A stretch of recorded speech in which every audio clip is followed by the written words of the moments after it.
In this episode of Why We Worship, we're going to talk about the second half of the Mass, the liturgy of the Eucharist. It begins with the Offertory. Now, as early as the year 155, St. Justin speaks of the early Christians bringing the priest bread and wine for the Eucharistic sacrifice. That's the origin of the word offertory. It comes from offerre, to offer in Latin. The faithful would take turns bringing the bread and wine, which they produced with their own hands, to be used for the Eucharistic sacrifice. That way it became symbolic of their own offering of self to God.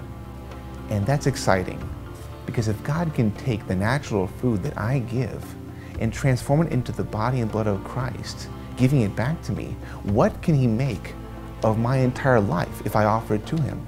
Moving on, there's a moment when the priest adds a little water to the chalice of wine before he offers it to God. That's not just some leftover gesture of the poor that added water to the wine to make it last longer, but the prayer the priest says as he does it, in a low tone of voice, says it all. By the mystery of this water and wine, may we come to share in the divinity of Christ, who humbled Himself to share in our humanity. The wine represents the divinity of Christ, and the water, our humanity, which is happily blended into union with God because Jesus became one of us. The priest then washes his hands.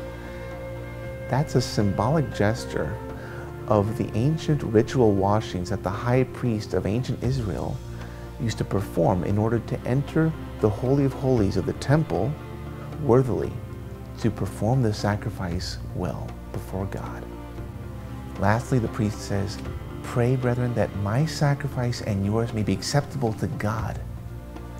We're all in this together. We're offering ourselves along with the priest to God. Are you ready for that? Because that's why we worship.